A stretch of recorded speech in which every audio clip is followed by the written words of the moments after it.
ప్రభుత్వ ఉద్యోగ నియామకాల్లో BC creamy లేయర్ను అమలు చేయాలని తెలంగాణ సర్కార్ నిర్ణయం తీసుకుంది. సంవత్సర ఆదాయం 6 లక్షలకు మించితే వారు సంపన్న శ్రేణిలోకి వస్తారంటూ విడుదల చేసిన ఉత్తర్వుల అమలుకు రంగం సిద్ధమైంది. అందుకు సంబంధించిన అధికారులకు ఆదేశాలు జారీ చేస్తూ నమూనా దరఖాస్తు ఫారాన్ని కలెక్టర్లకు, తహసీల్దార్లకు పంపించింది తెలంగాణ ప్రభుత్వం. బీసీ కోటాలో మీరు ప్రభుత్వ ఉద్యోగం సంపాదించాలనుకుంటున్నారా? అయితే నిబంధనలు పాటించాల్సిందే. మీ కుటుంబ ఆదాయం ఏడాదికి 6 లక్షలకు మించకూడదు. ఒకవేళ మించితే మీరు బీసీ రిజర్వేషన్ను ఉపయోగించుకోవటానికి అనర్హులవుతారు. అయితే ఆ ఆదాయం జీతాల వల్లనో వ్యవసాయం ద్వారానో వచ్చిన వాళ్లు మాత్రం సంపన్న శ్రేణిలోకి రారు.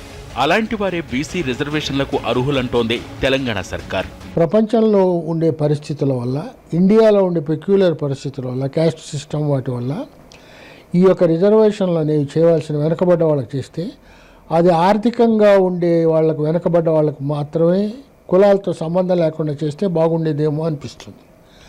కానీ ఇప్పుడు ఈ క్రీమీ లేయర్ అనేది కొత్తగా ఏంటంటే బీసీలకు రిజర్వేషన్ ఉంటే కూడా ఇప్పుడు 50,000 రూపాయలకు మించి నెలకు ఆదాయం ఉండే కుటుంబాలకు వాళ్లకు బీసీల్లో చేతిన వాళ్లకు ఆర్థికంగా వెనకబడకుండా పైకి వచ్చేసారు. కాబట్టి వాళ్లకు రిజర్వేషన్లు వద్దు అని, క్రీమీ లేయర్స్కి వద్దని ఒక ఫిలాసఫీ మొదటి నుంచి ఉంది. కానీ అది ఎవరు అమలు చేయడానికి ధైర్యం చేయలేదు. ఇప్పుడు దీనివల్ల కేసీ చంద్రశేఖరరావు గారికి బ్యాక్వర్డ్ క్లాసుల నుంచి సహజంగా న్యాచురల్గా చాలా అపోజిషన్ వస్తుంది. ఇప్పటికే సివిల్ సర్వీస్ ఉద్యోగాల్లో కేంద్ర ప్రభుత్వం క్రిమీ లేయర్ను అమలు చేస్తోంది. కేంద్రం అమలు చేస్తున్న నిబంధనల ప్రకారం గతేడాది నవంబర్లో తెలంగాణ ప్రభుత్వం ఉత్తర్వులు జారీ చేసింది. ఆ ఉత్తర్వులు అమలు చేయాలని ఈ నెల 18న బీసీ సంక్షేమ శాఖకు మెమో జారీ చేసింది.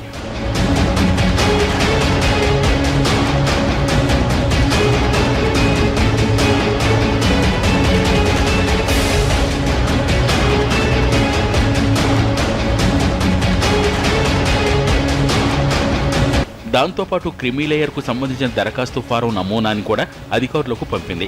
దరఖాస్తుదారు ఆ ఫామ్ నింపి ఇస్తే తహసీల్దార్ క్రిమీ లేయర్ సర్టిఫికెట్ ఇష్యూ చేస్తారు. అంటే ఈ రిజర్వేషను ఇంకా ఆర్థికంగా వెనకబడ్డ పరిస్థితిలో ఉండే బీసీలకు కానీ, ఎస్సీలకు కానీ, ఎస్టీలకు కానీ ఇవ్వచ్చు.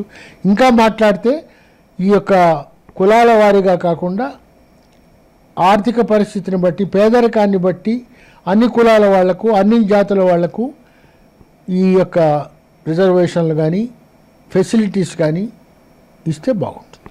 ఈ బీసీ క్రిమీ లేయర్తో ప్రభుత్వ ఉద్యోగులకు, వ్యవసాయదారులకు ఊరట ఉంది. ప్రభుత్వ ఉద్యోగులే అయినా ఇన్కమ్ 6 లక్షలకు పైబడిన డాక్టర్లు, ఇంజనీర్లు, వివిధ వ్యాపారాలు చేస్తున్న వాళ్ళు మాత్రం ఇక నుంచి రిజర్వేషన్లు వదులుకోవాల్సి ఉంటుంది. ఒకవైపు ఉద్యోగ అవకాశాలు ఇవ్వడం, మరోవైపు క్రిమీ లేయర్ను అమలు చేయడం ద్వారా ఒక చేత ఇస్తూ మరో చేత లాక్కున్న వైనంగా ఉంది. ఇవాళ 6 లక్షలు అనేటువంటిది దాన్ని ఏ విధంగా స్థిరీకరిస్తూ ఉన్నారు, దానికి ఉన్నటువంటి ప్రామాణికత ఎంత మేరకు ఉందనేటువంటి విషయంలో కూడా మనం ఆలోచన చేయాల్సినటువంటి అవసరం ఉంది. ఇది కేవలము వెనుకబడిన వర్గాల యొక్క ఉన్నతమైనటువంటి అవకాశాలను చేజార్చే విధంగా చేస్తున్నటువంటి చర్యల్లో భాగంగానే మనకు కనబడుతుంది తప్ప ఇది బీసీలకు, వారి అభివృద్ధికి, వారికి లభించేటటువంటి ఉపాధి అవకాశాలకు ఇది శరాఘాతంగా అడ్డుగోడగా నిలుస్తుందనేటువంటిది నా అభిప్రాయం. తెలంగాణ ప్రభుత్వం తీసుకొచ్చిన ఈ క్రిమీ లేయర్పై బీసీ సంఘాల రియాక్షన్ ఎలా ఉంటుందో చూడాలి.